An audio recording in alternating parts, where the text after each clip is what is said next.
आज हम लोग पढ़ेंगे नेक्रोसिस। तो पहले समझते हैं नेक्रोसिस बेसिकली होता क्या है। तो ये था एक बॉडी का सेल, ठीक है, जो एक हेल्दी सेल था। अब क्या हुआ,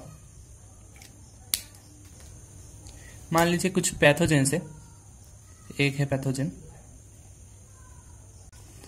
ये पैथोजन आया और इसने इस सेल को इंज्योर्ड कर दिया। इसने कुछ एंजाइम सीक्रेट किए जो इसके मेम्ब्रेन को रप्चर कर दिया या फिर कुछ भी कर दिया, मान लीजिए इसको बेसिकली इंज्योर कर दिया। अब ये जो इसने जो इंज्योर किया है, ये इंज्योर इतना लेवल है कि अब ये रिवर्सेबल नहीं है, मतलब इरिवर्सिबल टाइप ऑफ इंजुरी हुआ है इस हेल्दी सेल को। अब इस सेल में इस इंजुरी की वजह से कुछ चेंजेस आएंगे। पहले तो एक इरिवर्सिबल है, मतलब ये सेल अब ठीक नहीं हो सकता। तो ये क्या करेगा, ये सेल डेथ का जो प्रोसेस है, सेल डेथ का जो प्रोसेस है उसके अंदर चला जाएगा। और सेल डेथ दो तरह का होता है, एक होता है एपोप्टोसिस और एक होता है नेक्रोसिस। तो हम देख रहे हैं नेक्रोसिस। अब पैथोजन के वजह से ये नेक्रोसिस में भी जा सकता है, एपोप्टोसिस में भी जा सकता है। बट और एक पॉइंट नोटिसेबल है कि एपोप्टोसिस पैथोजन की वजह से भी हो सकता है और नॉर्मल सेल्स में भी हो सकता है। बट नेक्रोसिस सिर्फ उन सेल में होता है जिनको पैथोजन ने अटैक किया है, पैथोजन की वजह से होता है, ठीक है। अब मान लीजिए ये जो माइक्रो ऑर्गेनिज्म था, इसने इस सेल को डैमेज करके चला गया है। तो इसके बाद क्या हुआ, ये पड़ा रहा हमारा सेल और इसमें क्या हुआ, कुछ रप्चर हो गया इसका सेल मेम्ब्रेन, क्योंकि इस माइक्रो ऑर्गेनिजम्स की वजह से। और इसने जो एंजाइम्स दिए थे वो भी इसके अंदर चले गए। अब ये जो एंजाइम्स अंदर चले गए, ये क्या करेंगे, पहले तो सेल का हालत ऐसे। और एक चीज़ अगर नोटिस करेंगे आप कि मैं सेल को धीरे धीरे बड़ा कर रहा हूँ, ठीक है, बट ये क्यों हो रहा है, आप क्वेश्चन पूछेंगे। क्योंकि देखिए इसका जो रेस्टिंग मेम्ब्रेन पोटेंशियल था इस सेल का, ठीक है, वो अब नहीं रहेगा, क्योंकि इसका जो आयनिक बैलेंस था वो बिगड़ गया है, ठीक है। मतलब जो एटीपीएस पंप्स काम कर रहे थे इसके सेल में, वो अब काम नहीं कर रहा है। तो अब क्या होगा, बाहर से जो वाटर है या फिर जो भी सॉल्यूशन है वो इसके अंदर चलाएगा, ठीक है। पोटेंशियल मेंटेन नहीं हो रहा है इस सेल का, तो अंदर सारे चलेंगे, आयनिक इम्बेलेंस हो रहा है तो अंदर सारे एंटर करते जाएंगे और ये सेल सोयल करता जाएगा। तो नेक्रोसिस का ये भी एक स्पेशल पॉइंट है। पहले तो मैंने बोला कि पैथोजन की वजह से होता है, उसके बाद बोला कि इनका रप्चर होता है, फिर एक पॉइंट क्या बोला कि इसका सोइलिंग होता है इस सेल का, ठीक है। क्यों हुआ, क्योंकि पंप काम नहीं कर रहा है, सेल मेम्ब्रेन रप्चर हो गया है, तो आयनिक बैलेंस नहीं बन रहा है, ठीक है, इस वजह से सेल सोइल कर रहा है। अब ये जो चीज़ अंदर गया है, ये जो एंजाइम्स है, ये अब कुछ काम करेगा। पहले क्या कर सकता है, जो लाइसोसोमल बॉडीज है सेल के अंदर, उनको बर्स्ट कर सकता है। ये जो चीज़ है एंजाइम्स है, इनको बर्स्ट कर दे सकता है। तो बर्स्ट करेगा तो क्या होगा, और भी नए नए जो सेल का एंजाइम्स है वो रिलीज होना स्टार्ट हो सकते हैं, ठीक है। ये इन्हें बर्स्ट कर रहा है, ठीक है, ये हो सकता है। और एक चीज़ ये एंजाइम्स कर सकते हैं, ये क्या कर सकते हैं, सेल का माइटोकॉन्ड्रिया जो है उसका जो इनर मेम्ब्रेन है, ठीक है, इनर मेम्ब्रेन, आउटर नहीं, इनर जो मेम्ब्रेन है उसमें डैमेज कर सकता है, ठीक है।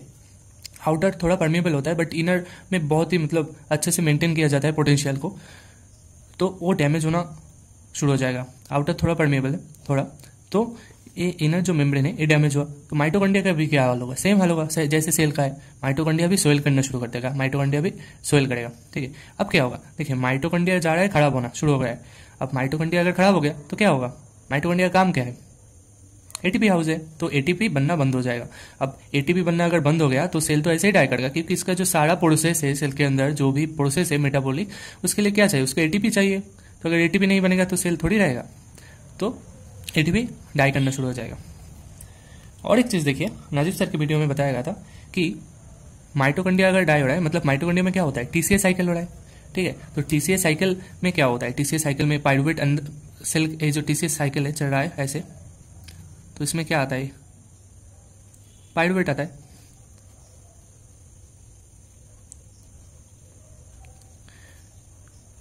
और इधर ऑक्सीजन भी लगता है इस सेल में, जो भी है। तो ये जो पाइरुवेट लग रहा है, तो ये पाइरुवेट अब अंदर नहीं जाएगा, टीसीएल साइकिल में एंटर नहीं करेगा, क्योंकि वो सक्सिनेट डिहाइड्रोजन है जो एंजाइम है, वो तो माइटोकॉन्ड्रिया के सेल मेम्ब्रेन में रहता है, तो वो नहीं मिलेगा। तो जो पाइरुवेट है ये अब केस में कन्वर्ट हो जाएगा। ये क्या होगा, ये जो पाइरुवेट है ये कन्वर्ट हो जाएगा लैक्टिक एसिड में, ठीक है। और लैक्टिक एसिड जो है ये सेल का पूरा जो एनवायरनमेंट है उसे बना देगा एसिडिक। तो ये भी एक पॉइंट है सेल के डैमेज होने का, मतलब सेल का डैमेज और भी बढ़ा देगा, ठीक है, मतलब उसका जो होम्योस्टेटिस है वो बिगड़ जाएगा। यहाँ पे 2 पॉइंट मेंशन करना सही रहेगा। एक पॉइंट होता है ऑटोलाइसिस, ये क्या होता है, और दूसरा आएगा हेटेरोलाइसिस। ये टर्म क्या डिनोट करता है? तो देखिए, जब ये माइक्रोस का या फिर पैथोजन वर्ड सही रहेगा, जो उसका जो एंजाइम्स है वो अगर सेल बॉडीज को या सेल मेम्ब्रेन हो कुछ भी हो, अगर वो सेल को डैमेज करे, ठीक है, तो वो होता है ऑटोलाइसिस। और सेल का अगर खुद का एंजाइम, मतलब जैसे सेल के लाइसोसोम है, इसके अंदर से भी तो एंजाइम निकलेगा, ये एंजाइम भी इस सेल को डाइजेस्ट करना शुरू कर देंगे, मतलब एंजाइमेटिक डाइजेशन होगा, तो वो उसे कहते हैं ऑटोलाइसिस। ठीक है, मतलब अगर सेल का एंजाइम्स है वो अगर डैमेज करेगा सेल को तो उसे कहते हैं ऑटोलाइसिस। और अगर बाहर से कोई पैथोजेन का एंजाइम्स आके सेल को डैमेज करेगा तो उसे कहेंगे, लाइसिस करेगा बेसिकली, तो उसे कहेंगे हेटेरोलाइसिस। तो ये दोनों क्या है? ये दोनों है एंजाइमेटिक डाइजेशन।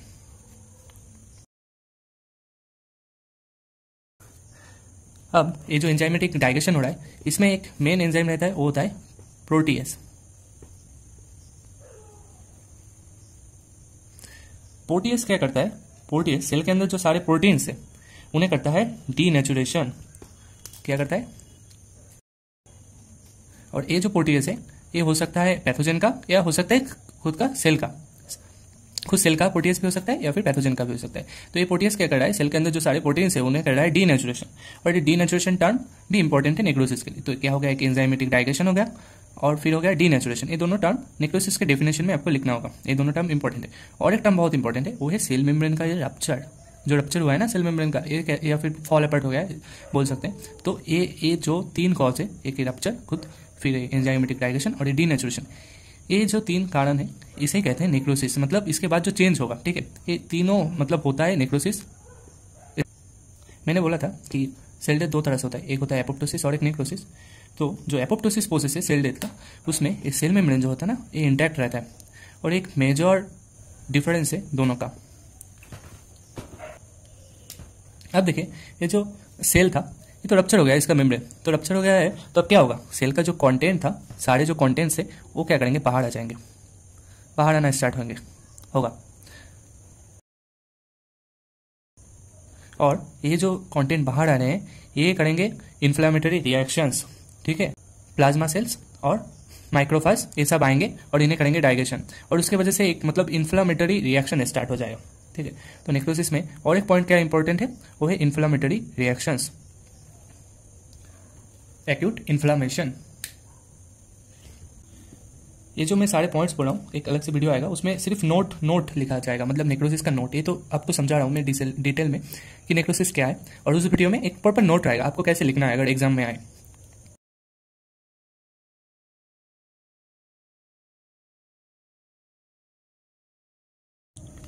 तो डेफिनेशन में आपको 3 चीज़ें बोलना होगा, एक है सेल मेम्ब्रेन का रप्चर, एक एंजाइमेटिक डाइजेशन, हो सकता है ऑटोलाइसिस या फिर हेटेरोलाइसिस, और तीसरा इंपॉर्टेंट चीज़ है डीनेचुरेशन ऑफ प्रोटीन। फिर और एक इंपॉर्टेंट पॉइंट क्या बताया था मैंने? Acute inflammation. और एक एक्यूट इन्फ्लेमेशन क्यों होता है? क्योंकि लीकेज हो रहा है सेल के। यहाँ पे और एक पॉइंट, बहुत इंपॉर्टेंट पॉइंट है कि ये जो सेल था, ठीक है, ये जो सेल था इसका नेक्रोसिस हुआ है, बट नेक्रोसिस जब स्टार्ट हुआ है तभी मतलब इसका जो शेप चेंज नहीं होता है। ठीक है, इसका शेप कुछ देर तक लास्ट करता है, ठीक है, मतलब कुछ देर तक रहता है, वो हो सकता है 4 से 12 घंटा। तो 4 से 12 घंटा इसका शेप ऐसे रह सकता है, उसके बाद मतलब चेंज होना शुरू हो जाएगा, इसका शेप ऐसे ऐसे हो जाएगा, ठीक है, मतलब इधर उधर हो जाएगा, इरेगुलर हो जाएगा, ठीक है। तो बट उससे पहले 4 से 12 घंटा मतलब इसका शेप लास्ट करेगा। अब मैं ये सब आपको क्यों बता रहा हूं? इसका एक बहुत ही अच्छा इंपॉर्टेंस दिया है रॉबिन्स में कि मायोकार्डियल इंफ्रैक्शन। इसमें क्या होता है आपको पता है कि टिश्यू को ऑक्सीजन नहीं मिलता है, तो ऑक्सीजन अगर नहीं मिलेगा तो क्या होगा? ऑक्सीजन नहीं मिलेगा तो ये जो माइटोकॉन्ड्रिया का काम है, ठीक है, ये जो माइटोकॉन्ड्रिया का पूरा मतलब प्रोसेस है वो पूरा स्टॉप हो जाएगा, ठीक है। ऑक्सीडेटिव मतलब सेल डेथ स्टार्ट हो गया है, बट आप अगर उसका पैथोलॉजिकल टेस्ट करेंगे तो आपको पता नहीं चलेगा, ठीक है, आपको पता नहीं चलेगा। आपको पता कब चलेगा? 4 से 12 घंटे बाद। 4 से 12 घंटे बाद मायोकार्डियल नेक्रोसिस हुआ है, वो आप डिटेक्ट कर सकते हैं। तो एक बहुत अच्छा एग्जाम्पल था कि मायोकार्डियल इंफ्रैक्शन में सेल डेथ के 4 से 12 घंटे बाद आपको समझ आएगा कि मतलब नेक्रोसिस की वजह से हुआ है। तो उससे पहले आप मतलब समझ नहीं सकते, उससे पहले तो कोरोनरी ब्लॉकेज हुआ है या नहीं आपको देखना पड़ेगा। अब जो सेल डेथ हो गया है मतलब नेक्रोसिस हो गया है जिस सेल का, उस सेल का 3 चीज हो सकता है। एक तो वो मतलब न्यू टिश्यू से एकदम सेम तरह का टिश्यू से, ठीक है, रिप्लेस हो सकता है, ठीक है, ये हो सकता है। दूसरा हो सकता है वो कैल्सिफाइड हो सकता है। आप पूछ सकते हैं कैल्सिफाइड कैसे होगा, ठीक है। तो क्या होता है, जो सेल्स मर गए थे, ठीक है, वहां पे क्या होता है, माइलिन फिगर्स आ जाता है। अब ये जो माइलिन फिगर्स हैं, ठीक है, ये क्या होते हैं, मतलब ये ना फैटी एसिड्स में कन्वर्ट हो जाते हैं बाद में। तो ये जो फैटी एसिड है ये क्या करते हैं, कैल्शियम से बाइंड करते हैं और वो जगह कैल्सिफाइड हो जाता है, ठीक है। वो नेक्रोसिस में नहीं आता है, वो कैल्सिफाइड का अलग चीज है। तो रिप्लेस हो सकता है, कैल्सिफाइड हो सकता है, और एक चीज हो सकता है वो है फाइब्रोसिस। आपको कोई सिंपल वर्ड में समझाऊं फाइब्रोसिस क्या होता है, तो देख सकते हैं आपका अगर मतलब किसी जगह पर कट गया मान लीजिए, तो वहां पे क्या होता है, वहां पे वो सेम टिश्यू से अगर रिप्लेस नहीं हुआ, ठीक है, तो क्या होता है, वहां पे कुछ फाइबरस टिश्यू आके रिप्लेस कर देते हैं। तो क्या होता है, आपका जो जगह कट गया था वहां पे स्कार बन जाएगा। तो ये स्कार बेसिकली एक फाइब्रोसिस का एग्जाम्पल है, एकदम सीधे वर्ड में। तो हमने देख लिया कि नेक्रोसिस में मतलब क्या क्या होता है, एक ब्रॉड एस्पेक्ट में देख लिया क्या क्या होता है, क्या क्या एक्यूट इन्फ्लेमेशन होता है, ठीक है, मतलब इसका सेल का शेप क्या होता है। अब डेप्थ में जाते हैं, सेल के डेप्थ में, मतलब सेल में क्या क्या चेंज हो रहा है, ठीक है। मैंने तो आपको बता दिया कि देखिए आपको क्या दिखने को मिलेगा, आपको दिखने को मिलेगा myocardial swelling, sorry mitochondrial swelling, ठीक है। उसके बाद आपको देखने को मिलेगा सेल स्वेलिंग, सेल का भी स्वेलिंग हो रहा है। और क्या क्या देखने को मिलेगा, जो साइटोप्लाज्म है वो आपको यूसिनोफिलिक दिखेगा, ठीक है, मतलब उसमें यूसिन कलर का ज्यादा होगा। क्यों होगा, क्योंकि देखिए यहाँ पे प्रोटीन का बहुत डीनेचुरेशन हो रहा है। क्या हो रहा है, प्रोटीन का डीनेचुरेशन। प्रोटीन का डीनेचुरेशन की वजह से जो यूसिन जो कलर है वो क्या होगा, वो जो डीनेचुरेटेड प्रोटीन था उनके साथ, या फिर डीनेचुरेटेड जो प्रोटीन था उनके साथ जाके बाइंड करने हैं, ठीक है। इसकी वजह से जो कलर है वो ज्यादा यूसिनोफिलिक दिखेगा, ठीक है। उसके बाद आते हैं और एक चीज है कि इसका ना ग्लॉसी अपीयरेंस होगा, ठीक है, मतलब जो सेल एक ग्लॉसी अपीयरेंस होगा। क्योंकि क्या होता है, जो ग्लाइकोजन पार्टिकल्स हो जाता है, ठीक है, लॉस, और जो ग्लाइकोजन पार्टिकल्स होते हैं वो लॉस हो जाता है। क्यों लॉस होता है, क्योंकि आप देख सकते हैं ऐसे बाहर आके निकल रहा है सारा चीज, तो ग्लाइकोजन भी ऐसे मतलब बाहर आ जाएगा, तो सेल का एक ग्लॉसी अपीयरेंस होगा, ठीक है। तो ये जो न्यूक्लियस है, ये न्यूक्लियस क्या होता है, पहले इसका होता है 3 प्रोसेस होता है। एक होता है पिक्नोसिस, एक होता है फिर इसका कैरियोहेक्सिस, एंड फिर तीसरा होता है कैरियोलाइसिस। अब पिक्नोसिस का मतलब क्या है, मैं सिर्फ न्यूक्लियस को दिखा रहा हूँ। ये जो न्यूक्लियस था, ये न्यूक्लियस क्या है, इसका श्रिंकेज हो रहा है, ठीक है, इसका श्रिंकेज हो रहा है और डॉट डॉट लाइक अपीयरेंस हो रहा है, ठीक है, ऐसे इसका डॉट डॉट लाइक अपीयरेंस हो रहा है और इसका श्रिंकेज हो रहा है, ठीक है। तो ये हो गया इसका पिक्नोसिस, ठीक है। अब क्या होता है, इसका कैरियोहेक्सिस होता है, मतलब ये क्या होता है, इसका फ्रैगमेंटेशन हो जाता है, ये अलग अलग हो जाते हैं, ये हो गया इसका फ्रैगमेंटेशन, ठीक है। अब इसका होता है क्या, कैरियोलाइसिस होता है, मतलब इसका जो स्टेनिंग है, स्टेनिंग आपको जो दिखेगा वो आपको फेड लगेगा, ठीक है। आप न्यूक्लियस दिखेगा नहीं, अब मैं इतना फेड तो नहीं दिखा रहा हूँ, बट आपको दिखेगा ही नहीं, ठीक है, फेड हो जाएगा। इसलिए इसको कहते हैं गोस्ट न्यूक्लियस, पता है, इसको कहते हैं गोस्ट न्यूक्लियस, इसलिए क्योंकि आपको दिखेगा ही नहीं। अब क्यों होता है, मतलब फेड क्यों होता है, मतलब इसका न्यूक्लियस रहता नहीं है, फिर दिखता क्यों नहीं है,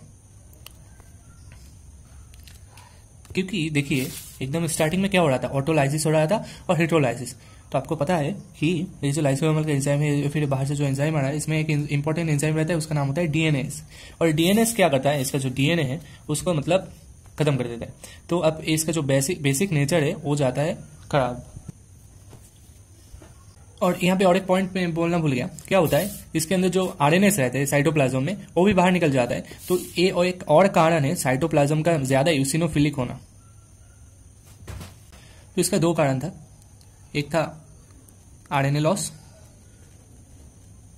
और दूसरा था वो जो binding with the denatured proteins, ठीक है, eosin colour binds more with the denatured protein.